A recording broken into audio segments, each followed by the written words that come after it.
안녕하세요. 방문가기 사무소 담당하는 노범석입니다. 오늘은 그 2020년 지방직 7급 한국사 해설 강의로 여러분들을 만나게 됐습니다.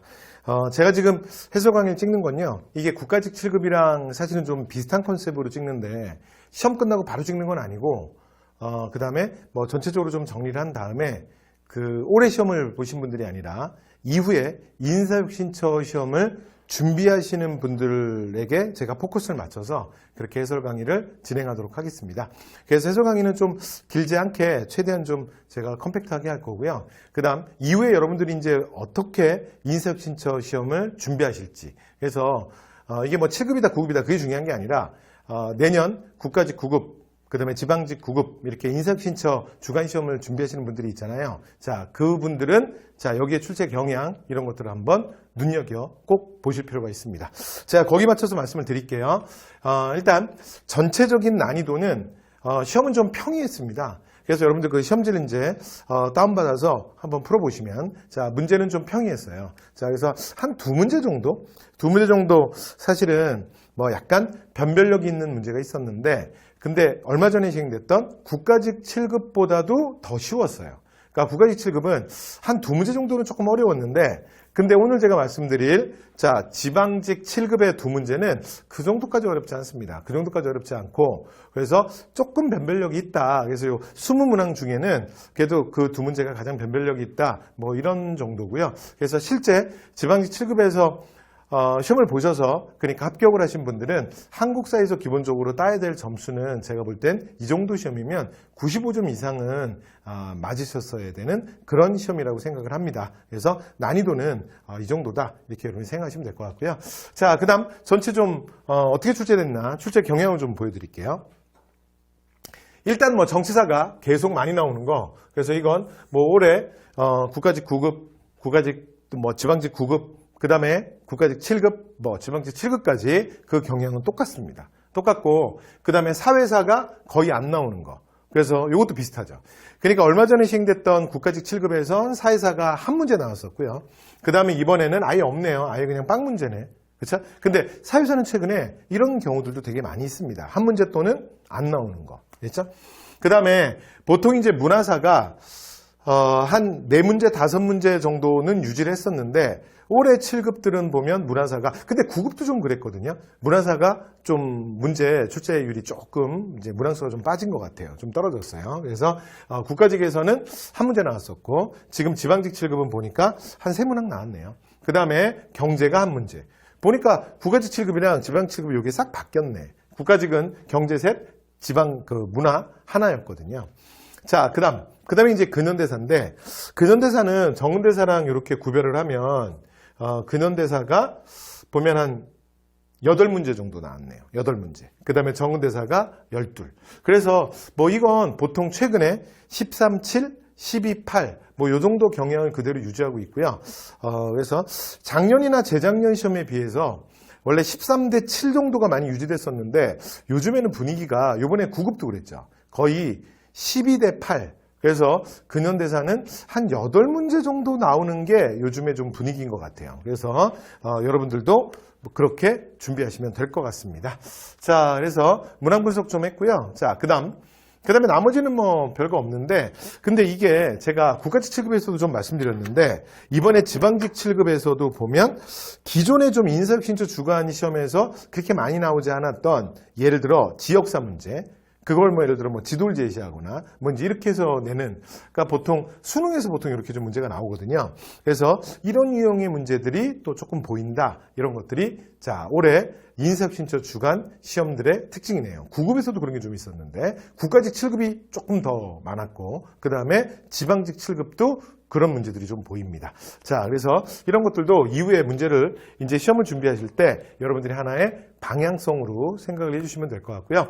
그 다음에 그래도 좀 난이도 있는 변별력 있는 문제, 두 문제는 강화도 문제. 강화도 문제는 이 문제는 정말 어려운 문제는 아니에요. 어려운 문제는 아닌데 근데 이제 이게 선지를 읽다 보면 약간 좀 함정에 빠질 수 있는 그런 문제가 하나 있었고요. 그 다음 1880년대 초반을 물어보는 요거는 조금 더 어렵습니다. 그래서 조금 더 디테일한 문제. 그래서 자 이렇게 한 두 문제 정도가 좀 변별력이 있었던 것 같고요. 자 나머지 문제들은 좀 문제가 전체적으로 좀 무난했습니다.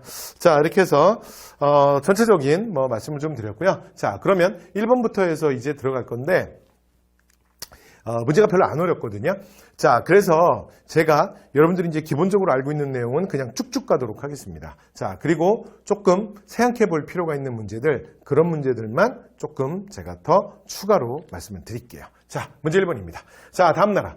자, 이건 선사 거의 출제율 1위죠. 여러 나라의 성장. 됐죠? 네, 그래서 틀리시면 아니 되어 옵니다. 되죠? 자, 그래서 1번 봤더니, 자, 큰 산, 골짜기가 많고, 그리고 이제 봤더니 뭐라고요? 흉악하고, 자, 성질이 급하고, 노락질하기 좋아한대. 진짜 나쁜 놈들이죠. 자, 누구예요? 고구려죠. 자, 그래서 문제는 고구려입니다. 자, 바로 들어갑니다. 민며느리제, 그러면 옥저. 마가우가 저가구가, 그러면 부여. 그죠? 자, 10월의 제천행사, 국동대연. 정답이네요. 그죠? 자, 그리고 다른 부족 생활, 자, 책화. 이러면 동해지. 그죠? 자, 그래서 정답 3번이었고요. 자, 그 다음. 2번 문제로 가겠습니다. 2번. 자, 다음 미술친의 왕의 재위기간 했는데 영동대장군 백제 사마왕은 여러분 이거 수업 시간에도 엄청 많이 말씀드렸어요. 사마, 섬에서 태어난 자. 됐죠? 그래서 왕의 우리가 이제 이런 것들을 뭐라 그러냐면 시호라 그러는데 고대에는 그런데 예를 들어 이런 게 아니라 그 왕의 시호를 우리가 보통 기억하잖아요. 예를 들어 진흥왕 또는 뭐 광개토대왕 또는 뭐 장수왕. 그쵸? 자, 그런데 그거 말고 왕도 휘가 있다 그랬죠. 근데 그 휘 중에 실제로 뭐 우리가 일반적인 왕의 본명, 휘는 다 기억할 필요는 없는데 시험에 나오는 몇 명은 좀 기억해 주십시오. 그러면서 제가 몇 명만 수업 시간에 말씀드리잖아요. 그 대표 중에 하나가 사마지, 사마. 그래서 이 사마 누구 얘기하는 거야? 자, 그래서 6세기 백제 무령왕이죠. 무령왕. 자, 그러면 자 무령왕 때 있었던 거 자 들어갑니다. 16관 등재 공복제정 이름 누구야? 3세기 고유왕이잖아. B. 자, 그 다음 오부, 그 다음에 지방도 오방. 자, 이건 누구예요? 6세기 성왕. 그쵸? 자, 그 다음 왕족을 파견해서 지방의 통제. 이게 뭐야? 22담로. 정답이네. 그죠? 자, 그 다음 남으로는 만을 통합하고 북으로는 고구려 평양성을 공격하였다. 이러면 누구예요? 이건 근초광이잖아. 그쵸? 그래서 정답 몇 번? 3번. 그래서 이 삼국의 발전 광쟁은 사실은 한국사 전체 출제율 1위야. 근데 그 중에서도 여러분들이 가장 쉬워하는 절대 틀리면 안 되는 그냥 아주 단순하게 왕 찍어서 업적 물어보는 문제. 이런 문제는 절대 틀리시면 안 됩니다. 되죠? 자, 3번 볼까요? 자, 3번입니다. 여러분 이제 이런 유형도 그래요. 지금 이런 것도 지도권 해놓고 이렇게 이제 뭐 강화도에 대한 거다. 자, 그래서 뭐 이거 이제 여러 가지 뭐 문화 홍보를 위한 기획서를 작성한다. 이 기획서의 제목으로 옳지. 이런 식의 문제는 원래 딱 수능형이에요. 그러니까 수능에서 예를 들어 이제 우리가 뭐라 그러냐면 그 수행평가라 그러잖아. 여러분 학교 다닐 때 수행평가 했었죠. 그죠? 그래서 뭐 이제 뭐 실기, 그 이제 점수 하는 거. 그래서 그 수행평가를 이렇게 할 때 보통 이렇게 시키는 패턴. 그래서 이런 패턴으로 해서 문제를 물어보는 그리고 이제 요 문장들도 보면 일반적인 인사혁신처에서 보통 이제 교과서 선지를 그대로 따는 거 있잖아요. 그래서 예를 들어 진우를 얘기하면 그냥 예를 들어 무슨 뭐 정해쌍수 뭐 이런 거 있잖아. 또는 뭐 수선사 결사 뭐 이런 식으로 해서 진우를 물어보는 게 아니라 이렇게 약간 좀 무슨 뭐 문장처럼 그렇죠? 네, 그래서 무슨 뭐 제목처럼 물론 이제 이거 제목을 작성하는 거니까 뭐 그렇기도 하겠지만 뭐 이런 식의 선지가 깔리는 그래서 이건 전형적인 인사혁신처 문제는 아닙니다. 그래서 자 최근에 그 인사혁신처 주간 시험들에 보면 수능형의 냄새가 점점점 강해지고 있네요. 그렇죠? 이런 것들도 자 눈여겨 좀 봐주시고요. 자 갑니다. 옳지 않은 거. 근데 이 문제는 제가 앞에서도 말씀드렸던 그래도 변별력 있는 두 문제 중에 하나거든요. 근데 이 문제는 문제가 많이 어렵진 않아. 많이 어렵진 않는데 근데 이건 실수를 할 수 있어요. 이건 이제 함정이 좀 있죠. 자 갑니다. 자 강화도에 대한 건데 진을 이곳에서 꿈꾼 고려불교의 개혁. 됐죠? 자, 그 다음 병자호란 그 쓰라림 패배 현장. 그러니까 이제 요걸 조심해야 돼. 그러니까 실제로 이게 여기 2번에 사실은 함정이 있어요. 2번에 일단 첫 번째 함정이 있는데 자, 병자호란은 그러니까 우리가 이제 이렇게 보통 얘기하잖아.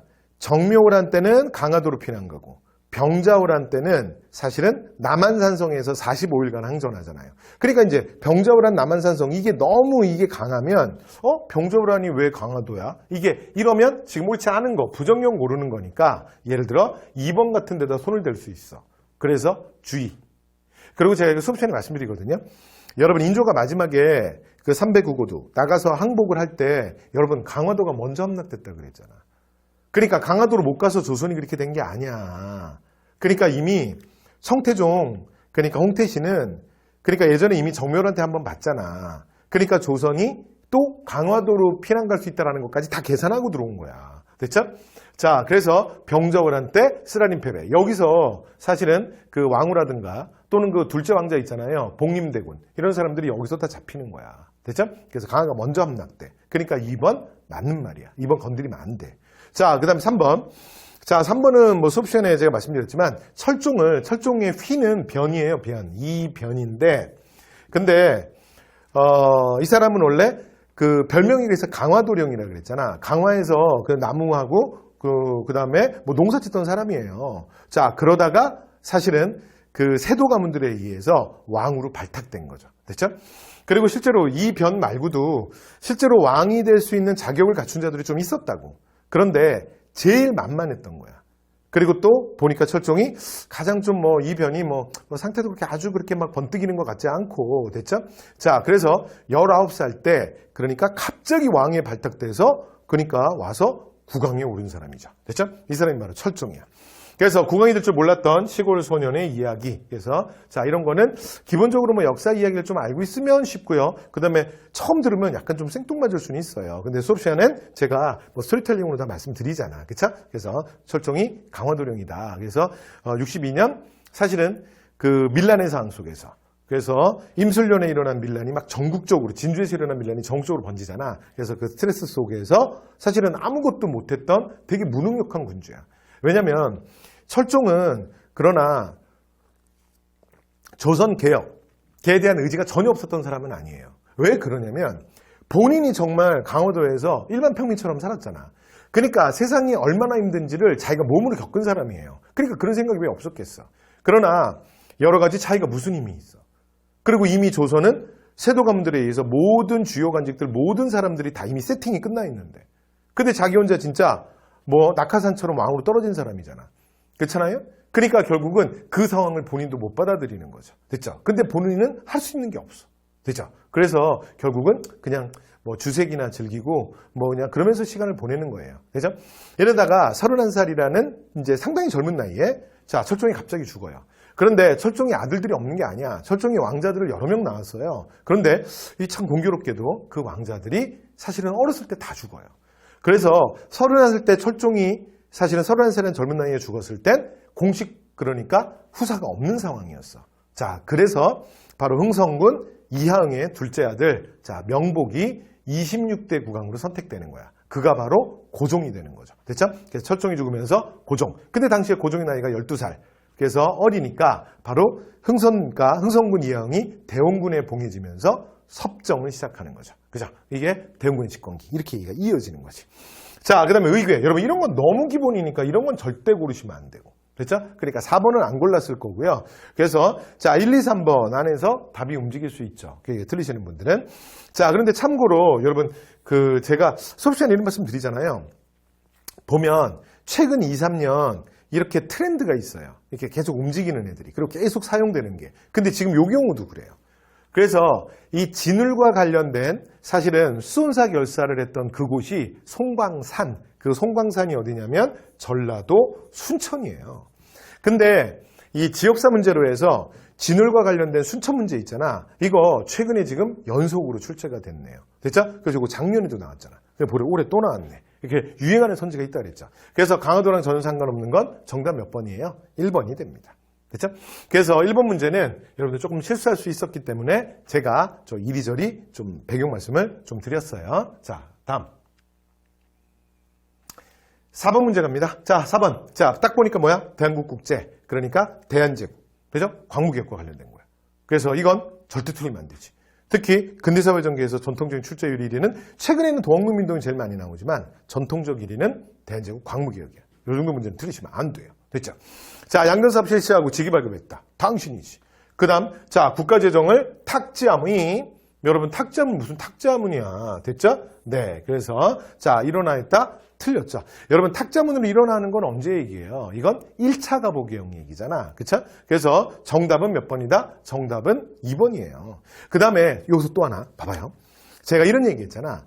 보면 최근에 그래서 3년치 기출이 되게 중요해요. 최근 3년치 기출을 보면 유행하는 문제의 패턴, 그 다음에 유행하는 선지들이 있어요.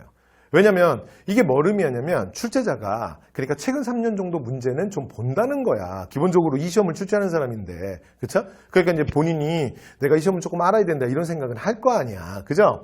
그러니까 서북철도국 설치해서 경의선 철도 부설 시도하는 거. 그러다 결국 일본한테 뺏기잖아. 요 내용이 계속 나오고 있어. 됐죠? 그리고 서북철도국 이 책임자가 누구냐면 이용익이라 그랬죠. 그렇죠? 네, 그래서 고종의 돈주머니라고 불리었던. 자, 그다음 원수부 설치해서 황제가 군대 통수권을 장악하고자 했다. 맞죠? 그러나 물론 뭐 쉽지는 않아요. 되죠? 자, 그래서 정답 몇 번? 2번이었습니다. 네, 그래서 이 문제 틀리시면 안 됩니다. 문제 5번 갈게요. 자, 다음 문화유산 간행된 왕때 했는데 이 문제는 사실은 그러니까 이제 요 정도 문제는 참 좋은 것 같아. 그러니까 여기 지금 어디서 나온 거냐면 문제가 그러니까 고려 후기 그러니까 소위 말하는 공민왕과 원간섭기 그 뒤쪽 문제가 나왔잖아요. 그 뒤쪽 문제가 나왔는데 보통 일반적인 패턴은 그냥 그 충선왕이나 특히 또 출제율 1위인 공민왕의 업적 그런 거와 관련돼서 꺼내놓고 그냥 답 고르는 이제 이런 문제들인데 근데 이 문제는 그거보다는 문제가 훨씬 더 고급스럽죠. 그렇죠? 그래서 일단 기본적으로 공민왕이나 충선왕을 물어보지 않고 우왕을 물어봤고 그 다음에 우왕을 물어볼 때 어떻게 물어봤냐면 직지심체 요절. 그래서 제가 이건 저랑 해법국사 하시는 분들은 아예 제가 요란편부터 우왕을 할 때 직지를 왜냐면 직지를 최근에 워낙 많이 물어보거든. 그러니까 이렇게 그냥 같이 좀 봐주십시오. 이렇게 말씀드렸잖아요. 그래서 1377년 우왕 때 청주 흥덕사에서 만들어진 세계에서 가장 오래된 금속활자죠. 그죠? 자, 그럼 이제 문제는 이 문화유산이 만들어진 왕 때니까 문제는 뭐가 된 거야? 우왕 문제가 됐네요. 그죠? 자, 우왕 문제입니다. 자, 원왕실 북쪽으로 도망가고 명의건국 때는 그러니까 이게 바로 원명교체기. 바로 이런 상황이었기 때문에 실제로 그 강릉대군으로서 베이징에 있다가 그러니까 자기의 조카 충정왕이 왕위에서 쫓겨나면서 급하게 귀국해서 왕위에 올랐던 공민왕이 바로 원나라로부터 벗어나는 반원 자주정책을 쓸 수 있었던 거잖아요. 그러니까 지금 1번은 딱 공민왕이에요. 되죠? 그러니까 아니고요. 그 다음에 과전법 시행. 과전법 시행 언제야? 이거 고려 마지막 공양왕이잖아. 그죠? 그 다음에 망건당 나왔으니까 충선왕이네요. 되죠? 자, 그러니까 정답은 명나라 천령이 설치. 이거 언제야? 우왕이지. 그 정답 4번이죠. 자, 이것 때문에 요동정벌. 그 다음에 그 요동정벌 과정에서 이게 바로 뭐로 이어지는 거야? 이 사건이 바로 위화도 회군으로 이어지는 거예요. 됐죠? 그래서 사건의 연결선까지 좀 기억해 주시고. 그러니까 보세요. 그게 문제 잘 만들었잖아. 그러니까 요 선지만 보면 위에 걸 안 보면요. 이게 기존에 나오던 거야. 그러니까 맨날 나오는 공민왕과 원간섭기 문제 아니야. 그죠? 그래서 정답은 뭐야? 정답은 항상 공민왕이지. 그리고 나머지 오답이 공양왕, 충선왕 또는 충렬왕, 그 다음에 우왕 이런 사람들이 오답으로 깔리고 답은 공민왕이고. 그러니까 원래 요 패턴의 문제야. 그런데 선지의 패턴은 비슷한데 어디서 이제 변화를 줬냐면 여기 주어진 자료를 다르게 해서 우왕을 물어봤죠. 됐죠? 그래서 문제 요 정도는요 아주 어렵지도 않고 그래서 제가 볼 때는 또 공부를 좀 아직 너무 안 하신 분은 좀 틀리고 좀 공부 좀 하신 분들은 맞추고 그래서 좋은 문제인 것 같습니다. 자, 이제 6번 갑니다. 자, 다음 군사제도. 그래서 군사제도, 이거는, 군사제도를 우리가 같이 좋아하는 주제는 아니지만, 이 정도는 너무 쉬워. 그래서 틀리시면 안 돼요. 바로 갑니다. 자, 맨 처음 뭐야? 십정. 통일신라네요. 됐죠? 자, 그리고 그 다음 2군 6위가 뭐야? 고려. 5위가 조선전기. 그 다음에 금영. 여러분, 이것도 봐봐. 조선 후기 5군형인데, 조선 후기 그냥 5군형이 아니라 금영. 특히 이 금영 설치 언제야? 숙종. 요즘에 여러분 숙종이 트렌드라 그랬잖아. 그리고 그 중에서도 숙종 때 금영 엄청 나와요. 최근에 요선지. 됐죠? 그래서 지금 여기는 차례 문제지만 문제 선지 왕의 업적으로도 엄청 나와. 그러니까 최근에 유행하는 게 있다 그랬잖아. 이 금영과 관련된 건 다 최근 3, 4년이야. 최근 3, 4년간 그냥 매년 나오는 것 같아요. 됐죠? 이런 거는 노트장 찍어두세요. 9급이냐 7급이냐 그런 게 중요한 게 아니고. 됐죠? 자, 그래서 마지막 다네요. 그러니까 정답 4번. 쉽죠? 오케이. 7번 갑니다. 자, 가에 대한 설명으로 옳은 것 같았는데, 자, 가는 의병계열, 애국계몽계열, 비밀결사모진 조직으로, 그 다음, 자, 총사령관, 박상진, 끝났다. 그쵸? 그러니까 여러분, 근데 이거 잘 읽어야 돼. 여기 위에까지 좀 잘못 읽으면 또 딴 단체로 헷갈릴 수 있어. 근데 여기서 끝났네. 자, 총사령관 박상진이래. 그럼 뭐예요? 1915년 대한광복회. 그죠? 자, 그러면 대한광복회에 대한 설명으로 적절하지 않은 거예요. 대자, 공안정책 맞잖아요. 군자군 맞잖아. 그 다음, 여러분, 중광단이랑 무슨 상관이야? 중광단은 뭐예요? 이건 대종교 본부 아니야. 그죠? 그래서 나철 5.25가 워낙 많은 신변을 위협을 느끼면서 대종교의 본부가 이렇게 간도 쪽으로 이제 넘어가게 되고 그러면서 만들어지는 단체죠. 그죠? 그러니까, 중광단이랑은 아무 상관없습니다. 그죠? 그리고 중광단이 실제로 시기도요, 오히려 먼저 만들어져요. 근데 뭐 여기를 뭘 만들어. 되죠? 자, 그 다음 경상도 일대 맞습니다. 되죠? 자, 정답 3번이었어요. 자, 그 다음 8번 갑니다. 자, 다음 도시에 대한 설명은 옳지 않은 것 됐는데, 자, 이런 이제 뭐 지도권 해놓고 이렇게 지금 물어보는 이것도 사실은 뭐 공무원시험에서 이렇게 잘 나오는 유형은 아닙니다. 됐죠? 그래서 요번에 보면, 지역사 문제가 지방직 7급은 좀 많은 게 특징이에요. 보면 거의 한 3문제쯤 되지. 아까 우리 강화도 문제 봤잖아. 이번엔 또 뭐예요? 봤더니, 자, 흥인지문, 동대문, 돈이문, 서대문, 그리고 도성의 정문, 숭례문. 자, 그리고 숙정문, 이건 북문이죠. 그죠? 자, 그래서 이건 뭐에 대한 거야? 바로 한양이네요. 한양. 그죠? 한양, 한성부에 대한 거예요. 자, 그럼 문제 들어갑니다. 한양, 한성부에 대한 설명은 옳지 않은 거예요. 자, 고려문종 때 남경으로. 자, 승격되었다. 맞잖아. 그쵸? 그래서 개경, 서경, 남경이 되는 거지. 그죠? 자, 그 다음에 종로 2연, 7패 등에서 상업활동이 이루어졌다. 맞죠? 네, 맞아요. 그러니까 종로는 말 그대로 여기를 얘기하는 거야. 요 길. 됐죠? 네, 그래서 그 종을 매달아 놨던 길. 그래서 의금부에서 조선 초기에 하도 화재 사건이 많이 일어나서, 이제 늘 불나면 그 큰 종을 친다 그랬잖아요. 그래서 종이 걸려있는 거리다. 그래서 이름이 종로가 되는 거야. 되죠? 그래서 그 종로에다가 태종이 그 시전 상인들을 불러다가 시전 거리를 조성하게 되죠. 그래서 그리고 나중에 시간이 지나면 여기에 사람들이 많이 몰려. 그래서 뭐라고 부르냐면 운종가라고 불리우게 돼요. 그죠? 네. 그래서 여기 이제 흥인지문에서 요 돈이문 요 사이길 여기를 다 운종가라고 부르게 됩니다. 자, 그래서 종로, 그거 이제 바로 고지역 얘기하는 거고요. 그 다음에 이연은 뭐냐면 흥인지문 바로 옆에. 됐죠? 요 동네를 얘기하는 거야. 여기에 이제 시장이 많이 형성되다가 조선 후기가 되면 상권이 좀 커져요. 그래서 원래는 그 사대문 바깥에 있었는데 나중에는 요 앞에까지도 막 진입을 해. 그래서 이연이 이렇게 막 대빵 커집니다. 오늘날의 동대문 시장의 전신이죠. 그 다음에 7패는 남대문입니다. 남대문 시장. 왜냐하면 도성의 정문이니까. 됐죠? 그래서 요쪽에도 시장이 크게 형성이 돼요. 그래서 오늘날의 남대문 시장. 되죠? 그리고 특히 남대문 시장은 바로 요 밑에 그러니까 한양으로 들어오는 교두보가 되는 한성의 주요한 사실은 포구들이 있거든요. 그래서 대표적인 데가 양화진, 그리고 마포. 이런 데서 그러니까 여러 가지 이제 뭐 쌀, 미곡, 어물 뭐 이런 것들이 사실은 이런 그러니까 7패 이 시장에 많이 몰리게 돼요. 그래서 소위 말하는 이 남대문 시장은 예로부터 뭐로 유명했냐면 어물전으로 되게 유명했어요. 어물전. 됐죠? 그래서 그 각종 그 생선류들이 있잖아. 됐죠? 왜냐하면 이쪽으로 이제 많이 직결이 돼. 되지? 자, 이렇게 잠깐 좀 말씀드렸습니다. 그래서 맞는 말이고요. 자, 정도전이 궁궐에 정각, 도성에 성문 이름을 다 줬다. 맞죠? 그래서 이 이름도 이렇게 짓는 거 아니야. 이게 인, 의, 예, 지잖아요. 그쵸? 네. 그래서 유교의 오상, 인의예지 신. 근데 신은 잡지는 못했어요. 그래서 인의예지. 근데 원래 그래서 이 이름이 북문의 이름이 지자가 들어가야 되는데 풍수지리상 저기에 지맥과 지가 안 좋다 그래서 순화시키기 위해서 일부러 이름을 정자로 바꿔줍니다. 됐죠? 그리고 나중에 이 종을 매달아 놨던 요 길에 불이 나요. 그래서 나중에 이건 이제 조선 후기예요. 근데 이거 정도전에 한 건 아니야. 나중에 조선 후기에는 이 종을 다시 매달면서 종이 좀 이제 뭐 불타거나 또 종에 문제가 생기면 안 되잖아. 그지? 그래서 거기에다 이렇게 전각을 만들어줘요. 그래서 그 전각의 이름에 나중에 조선 후기에 신자가 들어가요. 됐죠? 그래서 오늘날에 이게 보신각이 되는 거야. 그래서 우리가 평소에 못 보다가 늘 그 해피 뉴 이어 1월 1일 날, 그 12월 31일 날 되면 맨날 이거 이 타종식 우리 1년에 한 번씩은 보잖아요. 그죠? 자, 그 다음 문제 4번 갈게요. 자, 성곽은 거중기둥이. 자, 그래서 문제는 별로 안 어렵네요. 얘 때문에 너무 귀여워졌죠? 그래서 4번은 뭐 얘기하는 거야? 그래서 정약용의 거중기 이런 얘기 나오면 수원한 성이잖아. 그죠? 자, 그래서 정답은 4번이죠. 문제는 별로 어렵지 않죠. 그래서 그냥 유형 정도만 보시면 되고요. 요거 보면서 사대문 그리고 도성 얘기 잠깐 말씀 좀 드렸습니다.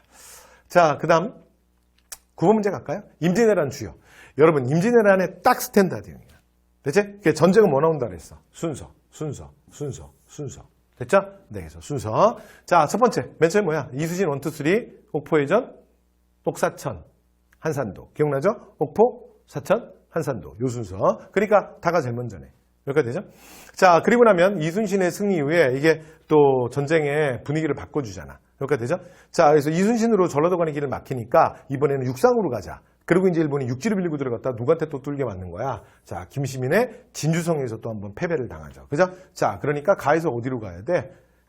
다에서 어디로 가야 돼? 가로 가야 되네. 여기까지 되죠?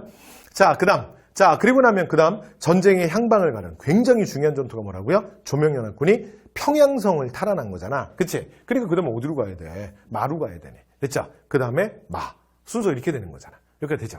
자, 그리고 나면 일본이 경상도 쪽, 소백산맥 뒤쪽으로 쭉 빠지고요. 자, 그리고 나서 휴전협상이 진행되는데 이게 3년이야. 그래서 우리가 임진왜란을 7년짜리 전쟁이라고 하는데 7년 내내 전쟁을 한 건 아니에요. 임진년이 2년, 휴전이 3년, 그리고 다시 터지는 정유재란이 2년이야. 여기까지 됐죠? 그리고 정유재란에서는 이렇게만 정유재란 1, 2, 3 기억나죠? 그래서 첫 번째는 일단 지상전에서는 육상에서는 직산전투에서 승리하고요. 그 다음에 마지막 이순신의 2개 기억하면 되죠. 자, 그래서 12척의 배로 적선 330척과 맞섰던 정말 영화 같은 이야기. 그지? 그래서 명량이죠. 자, 그리고 마지막, 이순신의 마지막 전투, 노량. 그러면 순서 끝났네요. 됐죠? 그래서 이런 거 순서 문제, 특히 외란, 요 정도는 틀리시면 아니 되옵니다. 됐죠? 네. 그래서 정답 몇 번이에요? 4번이네요. 됐죠? 오케이. 자, 이제 10번 문제 갑니다. 자, 다음 신문. 근데 여러분, 요 문제가 좀 어렵다고요. 이 문제가 좀 어려워. 그러니까 지방직은 요번에는 약간 변별력 있는 문제. 그래서 여러분들이 풀면서 이제 좀 실수를 하거나 틀릴 수 있는 문제가, 그러니까 대표적인 게 한 2가지 정도 있는데 아까 강화도 문제가 하나, 그러니까 조금 실수할 수 있었고, 그 다음에 얘는 그거보다 조금 더 어려워. 됐죠? 네, 근데 아주 많이 어렵진 않아. 그리고 이거보다 더 어려운 건 없어.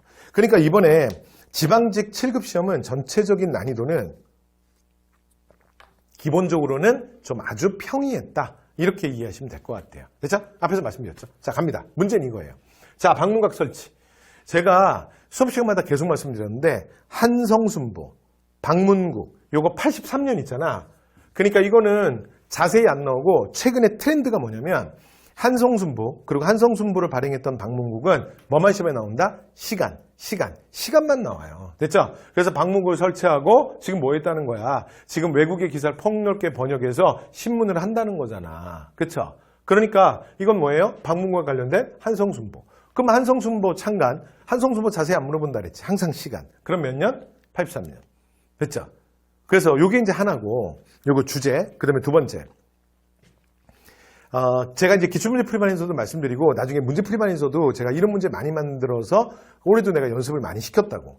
그리고 내년에도 시킬게요. 됐죠? 그래서, 내년이 아니라 이제 이번 시험, 앞으로 오는 시험을 대비해서도 내가 그렇게 준비를 시킬게요. 왜냐면 이게 요즘에 완전히 트렌드야.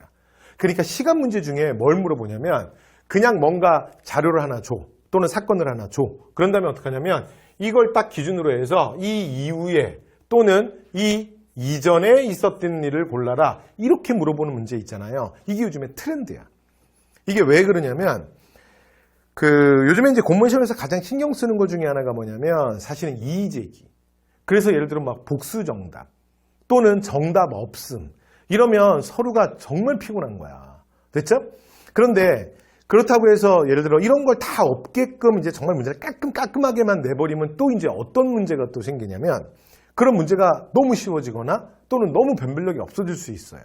그래서 늘 시험을 대비하시는 여러분께 제가 말씀드리는 게 한국사가 쉽게 나오면 무조건 좋은 거야? 어렵게 나오면 좋은 거야? 쉽게 나오면 좋은 거야? 근데 그 말은 말 자체가 틀렸다 그랬잖아요. 왜냐면 이게 남들이 쉬운데 나만 어려운 게 문제가 되는 건데 시험지가 똑같으니까 상관이 없는 거예요. 그리고 예를 들어 만약에 내가 특히 영어나 예를 들어 내가 국어에서 특별히 약한 데가 있다. 오히려 그런 사람들은 한국사 어려운 게 좋은 거야. 그리고 내가 한국사에 대해서 경쟁력을 갖는 게 좋은 거야. 왜냐하면 그래야 영어에서 점수 벌어지는 것만큼 한국사에서 점수를 사실은 상쇄를 할 수 있거든. 그런데 실제로 한국사가 너무 쉬워져 버리면 그럼 내가 뭐 공부를 좀 한국사를 덜해도 좀 되니까 무조건 좋지 않나라고 생각할 수 있지만 그렇지 않아요.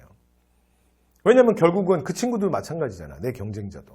그러면 결국은 어떻게 되냐면 그냥 영어 점수로 결정되는 상황이 벌어져 버려요. 됐죠? 네. 그래서 참고로 말씀드렸는데 그러니까 이제 이런 문제가 자꾸 나오는 거야. 무슨 말이냐면 이렇게 문제를 내면 보세요. 이게 문제를 푸는 사람은 이 유형 자체가 절대 쉽지 않습니다.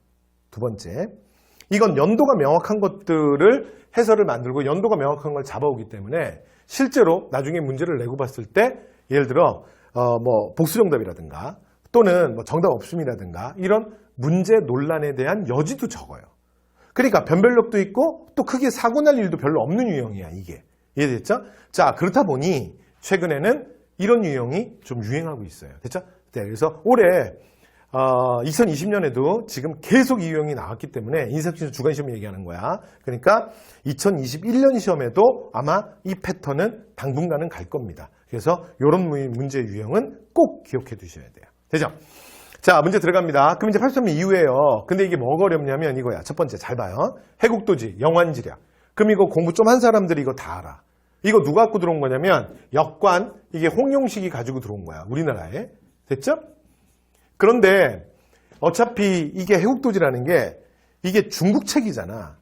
그러니까 이게 홍용식 쓴 책은 아니란 말이야. 그러니까 이제 문제는 이걸 언제 갖고 들어왔냐는 거지. 여기까지 됐죠? 네, 그래서 잠깐만요. 이게 홍용식이 아니라 갑자기 왜 홍용식이라고 그랬지?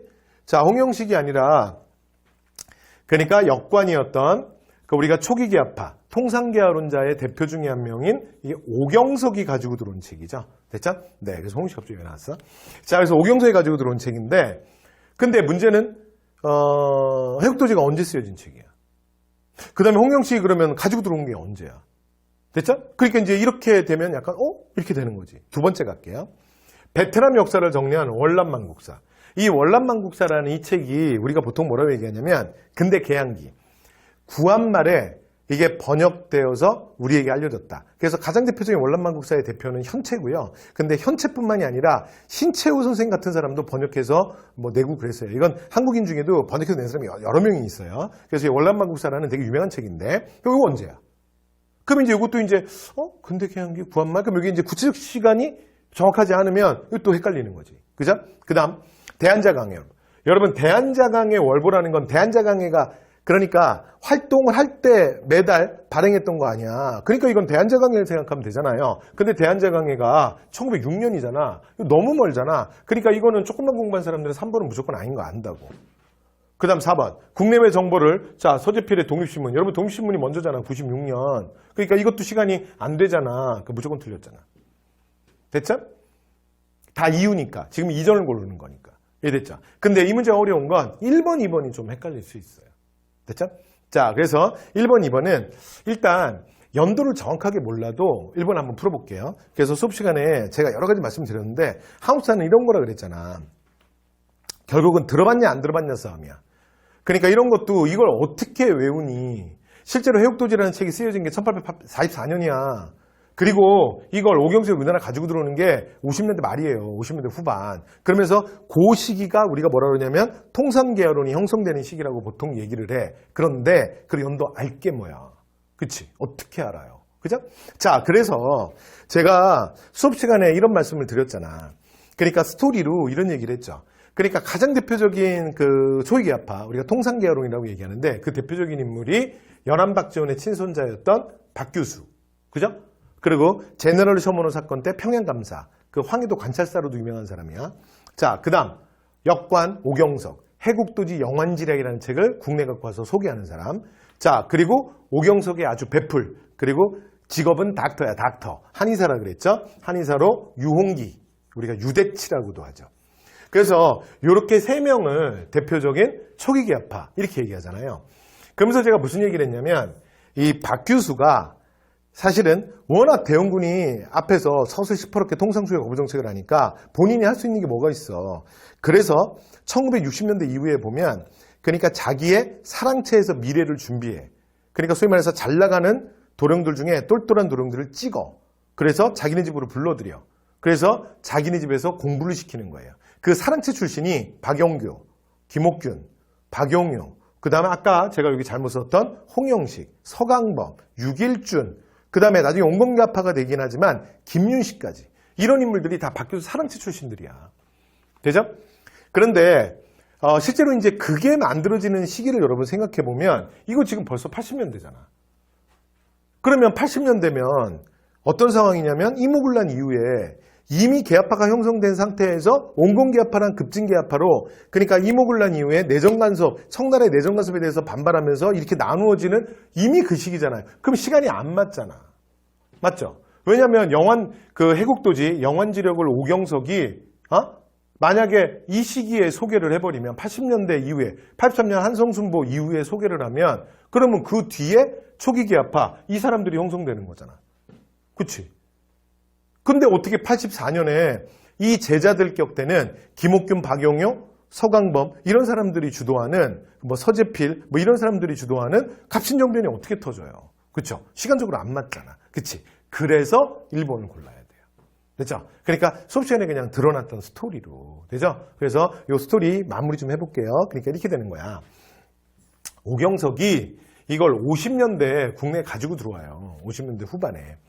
그러면서 오경석이 가장 영향을 줬던 게 누구냐면 박규수야. 왜냐면 오경석과 박규수가 그러니까 오경석이 양쪽으로 다 아는 사이야. 그래서 박규수의 개화사상에 확신을 갖게 되는 것도 사실은 박규수가 오경석의 영향을 많이 받아.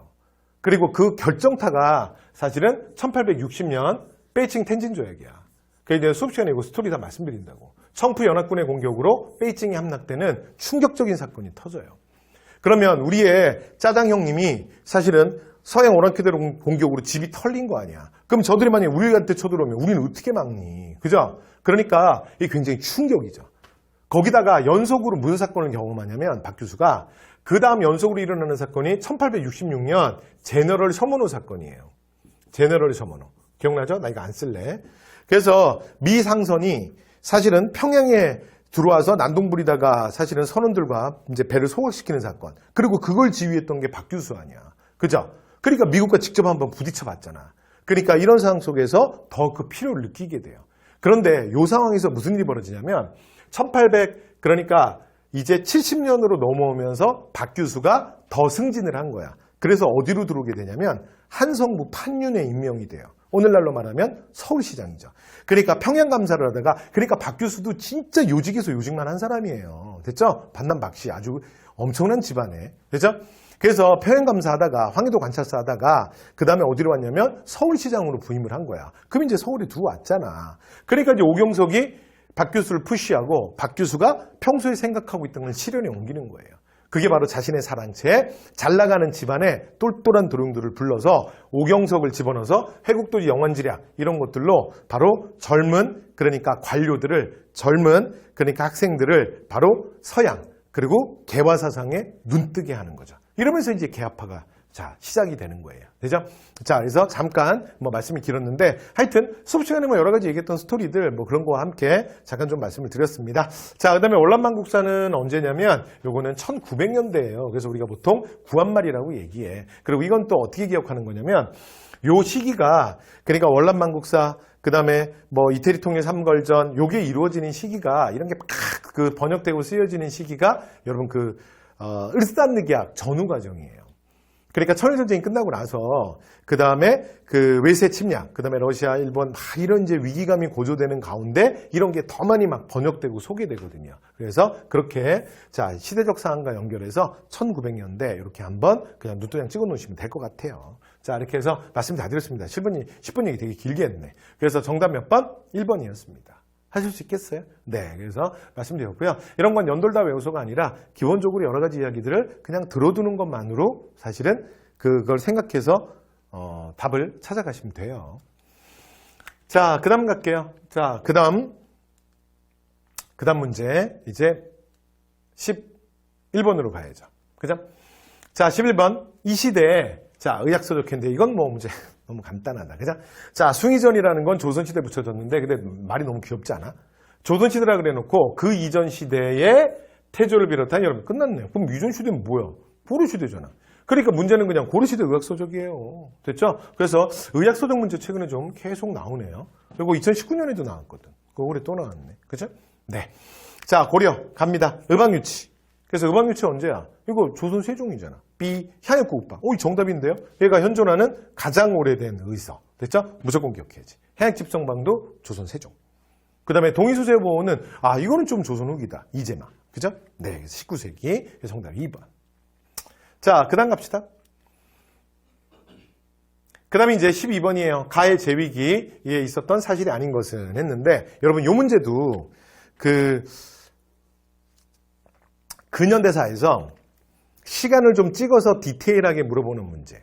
이런 문제들이 올해도 계속 나오고 있네요. 그래서 얼마 전에 있었던 그 국가직 문제에서도 이런 거 있었잖아. 통감부가 있었던 시기 문제가 있어서 통감부. 그러면 통감부가 있었던 건 언제냐면 그러니까 6년부터 그 다음에 이제 한일 병합조약 체결되고 조선 총독부 될 때까지니까 이게 6년부터 10년까지 이렇게 좀 디테일하게 물어본 거지. 근데 이번에 지방직에서는 문제를 뭐라고 물어봤냐면 지방직 7급에서는 비슷한데 약간 좀 다르죠. 봐요. 가의 제위기간인데 여기 읽어봤더니 누구야? 순종황제네. 순종. 그죠?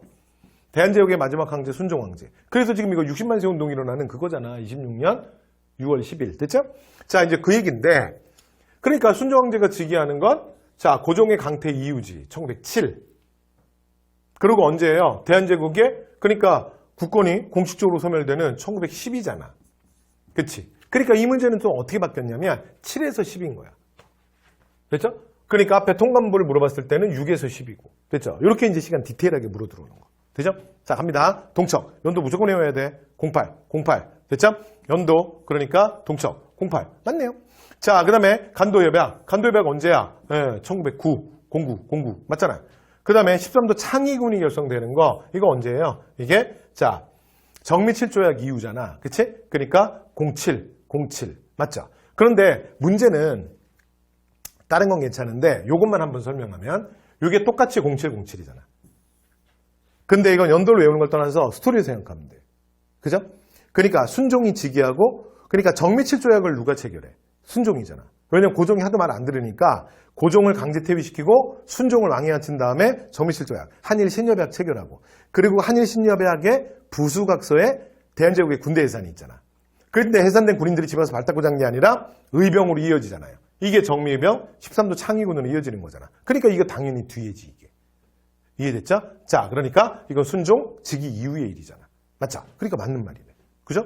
자, 그 다음 4번. 대한제국의 외권을 박탈하고 통감부를 설치했다. 그 지난번에 통감부 나왔는데 통감부 또 나왔네. 통감부 언제야? 06. 순종의 즉위 언제라고? 07. 그러니까 4번이 틀렸잖아요. 그쵸? 그래서 4번 유형은 일단 아니 지금 문제 12번 유형은 절대 쉬운 문제는 아닙니다. 그렇죠? 그래서 이게 연도별로 해서 이렇게 디테일하게 물어보는 거 있죠? 그런데 죄송합니다. 근데 이런 유형은요. 최근에 또 공부하신 분들은 이게 좀 연습들이 좀 돼 있어요. 기출에서 이런 유형들이 그러니까 지금 계속 조금씩 나오고 있잖아. 그러니까 이 문제는 어려운 문제인데 실제 시험에 내죠? 그러면 시험을 좀 준비하신 분들이 이런 문제는 상당히 맞춥니다. 그러니까 상당히 좀 정답이 나오는 유형이에요. 그죠? 네. 그래서 참고로 말씀드렸습니다. 자, 그 다음 13번이에요. 자, 6.25전쟁 발발 이후 정정협정까지. 그러니까 이것도 연도가 딱 꽂히는 거죠. 됐죠? 그래서, 이거 잘못됐다. 그러니까 50이지, 50. 이거 PT만 잘못된 거예요. 됐죠? 해설지는 바르게 돼 있어. 자, 50년 6월부터 53년 7월까지. 이해되셨죠? 자, 그래서, 여기 이제 시간. 6.25 전쟁 과정에서 좀 디테일하게 물어본 문제네요. 자, 방공포로 석방. 요거 언제야? 그래서 휴전협정 체결 못하고 이거 바로 직전에 하잖아. 그래서 전 세계를 깜짝 놀라게 한 거 아니야. 그래서 이게 53년 6월이잖아, 6월. 그러니까 요 사이에 들어가네. 그죠? 자, 유엔 측은 자유의사에 따른 포로 송환 방침을 제안했다. 맞죠? 그래서 이걸 자유순재 송환이라고 하고요. 그 다음에 북한군은 뭘 주장하는 거야? 무조건 됐죠? 무조건 송환 또는 그래서 강제 송환이라고도 표현해요. 그죠? 그래서 사실 이 의견의 대립 때문에 정전협정이 또 오래 진행되지. 그죠? 자, 3번 초대 대통령이 한한 중임 제안을 철폐하니 이걸 뭐라 그래요? 4.4 오입. 4.4 오입 언제야? 54년. B 틀렸는데요. 왜냐면 이건 휴전 이후의 일이잖아. 그쵸? 그 다음에 4번. 자, 대통령을 간선제에서 직선제로 바꾸는 발췌 개헌. 이게 언제야? 이게 1차 개헌. 이게 6.25 전쟁 중 52년이잖아요. 그쵸? 그래서 자, 52년에 이게 1차 개헌이고. 그 다음에 조금 전에 말씀드렸던 그 유명한 54년에 4.4 오입 개헌은 2차 개헌이고. 그러니까 됐죠? 그러니까 시간 안에 안 들어가는 건 3번이네요. 됐죠? 정답 3번입니다. 그러니까 여러분 지금 이 문제도 그렇게 어려운 문제는 아니에요. 근데 지금 13번 같은 경우도요. 그 공부가 아직 많이 안 되신 분들은 그리고 회독이 좀 약하신 분들은 이게 현대사 그것도 6.25 전쟁 중을 물어봤기 때문에 이런 문제들은 아직은 좀 공부가 많이 안 되신 분들은 충분히 좀 많이 틀릴 수 있는 문제예요. 자, 그 다음 14번 갑니다. 자, 14번 갈게요. 자, 조선 후기 농업. 여기 이제 경제인데, 원래 조선 후기 농업은 뭐 가장 대표적인 경제 파트에서는 조선 후기 상품화폐 경제 발달과 관련된 요 문제들은 원래 잘 나오는 문제야. 자, 갑니다. 이항법이 논리법되고 노동법 철감. 맞잖아. 그 다음에 담배 인삼 채소. 맞잖아. 자, 그 다음에 고구마 종자는 청에서, 여러분 이거 조의해달라 그랬죠. 조선 후기에 들어오는 라틴 아메리카가 원산지인 작물들이 있잖아. 이 라틴 아메리카가 그러니까 우리가 보통 그 중남미라고 부르는 이 라틴 아메리카가 원산지인 작물들은 무조건 신항로의 개척 이후야. 그러니까 콜럼버스가 신대륙을 발견해야 될 거 아니에요. 물론 이게 발견이라는 말도 정말 유럽 애들의 시각이긴 하지만 어쨌든 간에 그 전까지는 교류가 서로 없었으니까. 그게 15세기고. 그 다음에 이게 아시아에 전래되는 건 17세기 이후 얘기야. 그럼 우리 시기로는 언제가 되는 거예요? 이 라틴 아메리카가 원산지인 건 다 조선 후기야. 여기까지 됐죠? 가장 대표적인 게 감자, 고구마, 고추, 담배, 땅콩, 옥수수, 됐죠? 토마토, 뭐 이런 음식들 전부 라틴 아메리카 원산지예요. 근데 그 중에서 구황작물로 가장 유명한 사람들이 굶어 죽지 않게 만드는 가장 폭발력이 있었던 게 감자, 고구마. 그래서 어떤 특정 지역에 감자, 고구마가 전래되면 인구의 숫자를 바꿔버린다 그랬잖아. 왜? 굶어 죽는 사람이 없어지거든. 됐죠? 자, 그런데 그 중에 이 라틴 아메리카 작물들은 전부 어디에서 온다고요? 전부 일본에서 와요. 됐죠? 일본 통해서 우리나라에 전래되는 거야. 그런데 딱 하나. 누구만? 감자만 청나라를 통해서 전래가 됩니다. 됐죠? 그래서 고구마가 아니라 뭐라고요? 감자야. 그래서 3번이 틀린 거예요. 여기까지 되셨죠? 오케이. 자, 그래서 감자만 청이고요. 나머지는 다 일본입니다. 고구마도 일본을 통해서 들어오는 거야. 담배 마찬가지고요. 고추 마찬가지고. 되죠? 자, 그 다음에 견종법. 뭐 당연하죠. 그래서 정답 3번이었습니다. 자, 15번 갈게요. 자, 다음 인물인데요. 이렇게 인물사 문제들 보면 근은사 파트에서 많이 나오잖아. 그죠? 근데 최근에 사실은 조금 나온 적이 있는, 자, 이번에 이 인물은 봐요. 서전소수 헤이그 특사. 제가 수업 시간에 말씀드리죠. 1910년은 이상설을 빼고는 설명할 수 없어요. 자, 그래서 지금 누구야? 보제 이상설 선생이네요. 됐죠? 자, 문제 들어갑니다. 경학사. 여러분, 경학사는 남만주에 만드는데, 경학사는 그 신민회랑 그 다음에 우리가 이제 우당 이해용 문제가 최근에 나왔잖아요. 요번에 9급에는 우당 이회용 있는 선생이 나왔지. 그 다음에 또 7급에는 누가 나왔냐면 몽양, 여운형이 나왔었고. 그죠? 그 다음에 여기는 지금 보니까 보제 이상설이네요. 됐죠? 그래서 경학사 같은 경우에는 신민회, 그리고 그 이회영과 그 형제들. 됐죠? 뭐 이회영, 이시영 뭐 이런 사람들이 주도해서 만듭니다. 자, 그래서 틀렸고요. 그 다음에 독립의금부. 독립의금부는 독립의금부를 만든 것 그 고종의 밀명으로 임병찬이죠. 임병찬. 그래서 틀렸고. 자, 대한민국민회는 요거 미주에 있는 단체잖아. 대한민국민회. 그렇죠? 그래서 미주에 뭐 박용만이라든가 이승만이라든가 안창호라든가 이런 사람들이 주도했던 거죠. 자, 그래서 정답은 4번이네요. 되죠? 네. 그래서 대한강복군정부. 됐죠? 정통령, 이상설, 부통령, 이동휘. 됐죠? 이 정도는 꼭 챙겨 놓으셔야 됩니다. 자, 16번 갈까요? 자, 16번 가에서 다. 자, 설명을 옳게 짝 지어진 것 했는데 지금 이 문제는 그냥 이런 거예요. 아주 이거 대표 사료야. 그러니까 그 이제 공부 좀 되신 분들은 가나 다 보면 딱 보면 누구 딱 나와야 돼. 됐죠? 그리고 이 문제는 그래서 기본적으로는 불교 문제야. 근데 특이한 게 보통은 이제 승려 3명을 주든가 승려 2명을 주는데, 근데 여기는 특이하게 승려 2명을 주면서 지금 가운데다가 유학자를 1명 끼워 넣었어요. 됐죠? 그러니까 좀 특이하긴 하지. 보통 일반적으로 내는 문제는 아니야. 자, 가는 너무나 유명한, 그러니까 보조옥사 진울의 정수, 그러니까 권수, 정의, 결사문이라는 너무나 유명한 손사결사를 보여주는 그 결사문이고요. 자, 그 다음에 나는 뭐예요? 지금 최승로의 시무십팔조. 자, 그리고 다는 지금 해심의 유불일치설이에요. 되죠? 자, 문제 들어갑니다. 자, 불교 세속화 반대하고 승려 본연의 자세로 돌아가. 자, 독경하고 선수행하고 노동에 힘쓰자. 이러면 누구예요? 진울. 맞잖아요. 그래서 기억 맞네요. 그죠? 자, 그 다음 불교를 행하는 것은 근본이 어쩌고저쩌고. 그래서 불교 행사를 장려하는 구실이 되었다. 이렇게 말하면 안 되지. 최승로의 시무십팔조 이후에 성종 이후에 그래서 연등회와 팔간회가 오히려 중단되잖아요. 너무 불교 행사 많이 하지 마라. 그러니까 자, 행사가 장려되는 거 아예 그냥 말이 안 돼요. 그래서 니은 틀렸고요. 자, 그 다음 해심의 유불일치설은 이후에 성략 수용의 산적 토대가 됐다. 맞죠. 당신이지. 그치? 그래서 기억 디귿이 맞네요. 됐죠? 그래서 정답은 기억 디귿. 그냥 승려 쪽에서 정답이 나왔습니다. 되죠? 자, 이렇게 해서 16번 문제 봤고요. 자, 그 다음 17번입니다. 가나 사건이에요. 자, 이것도 그냥 시간 찾으면 돼. 뭐 문제 이거 별로 그렇게 어렵진 않아요. 자, 중일전쟁 언제야? 37. 됐죠? 대한민국 정부 광복군 40. 그럼 문제는 뭐예요? 37에서 40. 국가총동원법. 여러분, 이 정도는 연도 무조건 외워야 돼요. 38. 이거 완전 중요해요. 그렇죠? 자, 징병제로 끌려가는 건 태평양 전쟁 이후 얘기잖아요. 그렇죠? 징병제는 44야. 그러니까 틀렸는데요. 그렇죠? 그래서 기억만 맞네요. 기억만. 자, 디귿 갈까요? 자, 조선의 용대. 조선의 용대 맨날 나오지. 언제 결성되는 거야? 자, 조선의 용대 38. 우한에서 연도 꼭 기억하셔야 돼요. 그러니까 우한에 쏙 들어가네요. 맞네요. 자, 그 다음에 거국동맹. 거국동맹은 일본이 패망하기 직전이에요. 됐죠? 그래서 44. 그리고 이 거국동맹이 광복의 그날 45년 8월 15일 건국준비위원회로 바로 확대 개편돼. 되죠? 그래서 정답 기억 디귿이에요. 되죠? 2번이었습니다. 자, 18번 갑니다. 자, 18번 문제 다음 상황인데 이 상황도 쉬운데요. 됐죠? 그래서 고대 정치 그 상황인데 지금 당태종이 김춘추와 얘기하는. 됐죠? 그래서 김춘추의 지금 대당 외교가 성공하는 지금 그 상황 얘기예요. 되죠? 자, 그럼 이런 역사적 배경, 이건 내가 수업 시간에 많이 말씀드렸는데, 그죠? 대야성.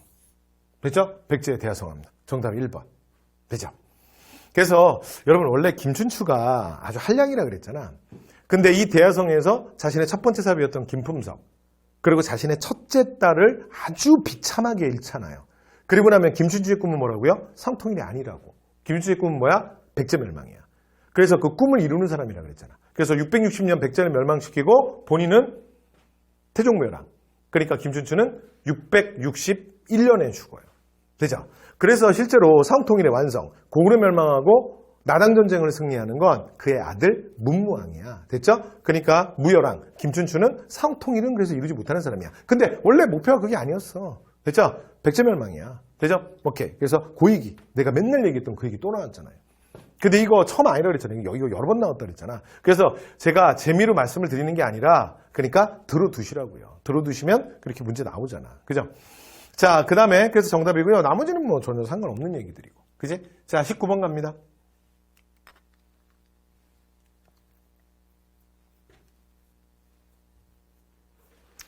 자, 19번 문제인데, 자, 가와 고려의 관계인데, 이것도 이렇게 지도권 해놓고 이렇게 물어보는 거 원래 인생 실천 문제 잘 없거든. 그냥 문제를 물어볼 때 그냥 이렇게 물어봐, 원래. 고려의 대외 관계는 하고 원래 그냥 그렇게 나오는데, 보면 이런 문제들이 좀 확실히 많이 느네요. 그죠? 여길 봤더니 송나라고, 여길 봤더니 요 거란이면, 여기 가에 들어갈 수 있는 건 누구밖에 없어. 그쵸? 남은 건 여진, 금밖에 없네요. 그래서 여진, 금과의 관계에 대한 설명을 옳지 않은 거예요. 그죠? 문제는 별로 안 어렵죠? 그쵸? 갑니다. 가에 사신 서궁이 고려도경을 쓴 서궁은 송나라 사람이잖아. 무슨 여진 금이야. 됐죠? 틀렸잖아요. 자, 그 다음 윤관이 별무반 이끌고 가를 몰아내고 북방영토 개척했다. 맞죠? 여진족을 몰아내고 동북구성. 이게 정답이잖아. 됐죠? 아니, 정답이 아니라 잠시만요. 제가 말씀을 잘못 드렸네. 이거 지금 옳지 않은 거잖아요. 그러니까 1번이 바로 틀렸잖아. 그치? 나머지는 다 여진 근거 관련이 있는 거지. 되죠? 그래서 별무반, 그래서 여진 토벌하는 거. 자, 그 다음 나중에 다시 1년 만에 돌려주잖아. 그런데 이 여진이 1115년에 다시 금나라를 세우지.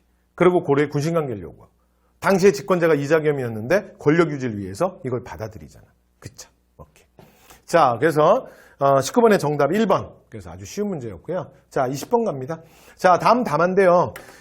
여러분 금융실명제는 김영삼 대통령 그러니까 돌아가시고 나서 그다음에 그 이후에 문민정부에 대한 역사적 재평가, 역사학계 그런 거와 함께 실제로 금융실명제는 최근에 굉장히 여러 번 나왔어요. 금융실명제는 그러니까 지금 뭐야? 김영삼 대통령이 대통령이 되고 나서 금융실명제를 전격적으로 시행하거든. 그러니까 시행하겠다는 거야. 그죠? 그러니까 김영삼 정부가 출범하는 93년을 찾으면 되니까 그러니까 이건 이제 자 시간으로는 어떻게 되는 거예요? 2번 나가 되는 거지. 이렇게 됐죠? 그래서 현대사 문제 중에 이 문제는 그냥 아주 기본 연표를 물어보는 문제고요. 현대사는 우리가 아주 디테일하게 공부하기 어렵잖아요. 그래서 아주 중요한 사건 위주로 여러분 연표 정리만 잘 하시면 됩니다. 그죠?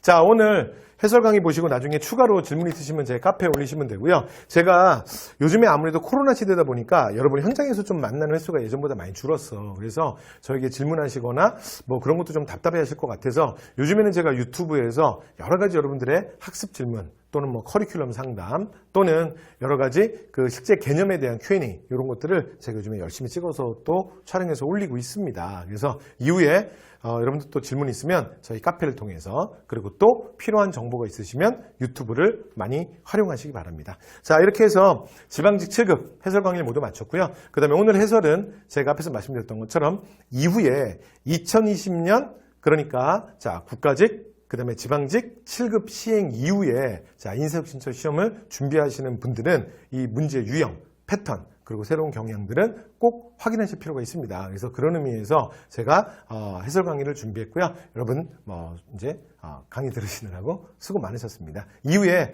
다른 강의에서 다음 강의에서 또 찾아뵙도록 하겠습니다. 수고하셨습니다.